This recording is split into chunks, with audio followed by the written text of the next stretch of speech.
కొన్ని రోజులుగా Insta feed మొత్తం సమయరణతో నిండిపోయింది. India's got latent show host అతను ఒక చిన్న స్టాండప్ కామెడీ నుంచి అంత పెద్ద షోకి హోస్ట్ చేసే అతను రణ్వీర్ అలహాబాద్యా చేసిన ఒక జోక్ వల్ల ఆ ఇష్యూ పెద్ద కాంట్రవర్సీ అయ్యి మన ఇండియా నుంచి 3 FIRs ఫైల్ అయినాయి అతని మీద. మహారాష్ట్ర, జైపూర్, అస్సాం సీఎంఏ ఏకంగా అతన్ని అరెస్ట్ చేయాలని చెప్పేసి కేసు ఫైల్ చేసేసారు. చాలా పెద్ద కాంట్రవర్సీ అయింది. సో ఈ విషయం అంతా తెలిసినప్పుడు అతను ఇండియాలో లేడు, యుఎస్ లో ఉండే సీటెల్లో ఒక షో హోస్ట్ చేస్తుంటే ఆ షో ఆపే పరిస్థితి వచ్చింది. ఒకవేళ ఆ షో కనుక ఆపేస్తే అతనికి 8 crores లాస్ అనమాట. సో ఆ షో అంటే అంత ప్రెజర్ లో ఉన్న తర్వాత కూడా అతను ఆ షో చాలా సింపుల్ గా ఎండ్ చేసేసిండు. దాని తర్వాత కొన్ని చాలా పెద్ద ఇష్యూస్ అయింది.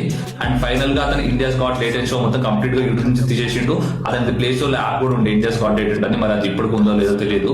సో ఇంత పెద్ద కాంట్రవర్సీ అయింది. ఇంకా సమయరైనా కంప్లీట్ గా డిసప్పేర్ అయిపోయింది అనుకున్న టైంలో సమయరైనా స్టిల్ అలైవ్ అని చెప్పేసి ఇంకో 1 hour 20 minutes వీడియోతో వచ్చిండు. సో ఆ వీడియోలో మొత్తం అతను జర్నీ అయితే చూపించాడు మనకి. అంటే ఈ peak time India's got latent show ban అయిపోయింది, దాని తర్వాత పెద్ద FIRs ఫైల్ అని ఈ సిచ్యువేషన్ ఎలా హ్యాండిల్ చేశాడో అని చెప్పేసి కంప్లీట్ గా షోలో చూపించాడు. ఆ షో నేను చూసినంతసేపు నాకు ఒక్క 1 minute కూడా అసలు ఇంత కూడా బోరింగ్ అనిపించలేదు. చాలా నీట్ గా ఆ సిచ్యువేషన్ ఫేస్ చేసిన ఎమోషన్ ఫీల్ అవుతాం మనం. సో అతను అక్కడ కొన్ని జోక్స్ అంత పెద్ద సిచ్యువేషన్ లో కూడా అలా చెప్తూ ఎమోషనల్ గా ఫీల్ అయ్యి కొన్ని జోక్స్ కూడా క్రాక్ చేశాడు. చాలా క్రేజీ అనిపించింది. 1 hour 20 minutes అయితే ఇంత కూడా బోర్ అనిపించదు. ఒకవేళ మీరు ఇప్పుడు వరకు ఆ వీడియో చూడకపోతే ఇప్పుడే యూట్యూబ్ వెళ్ళి చూడండి, స్టిల్ అలైవ్ షోని. సో నేను చూసినప్పుడే దానికి 33 million views ఉంటే మరి ఇప్పుడు ఎన్నో తెలియదు.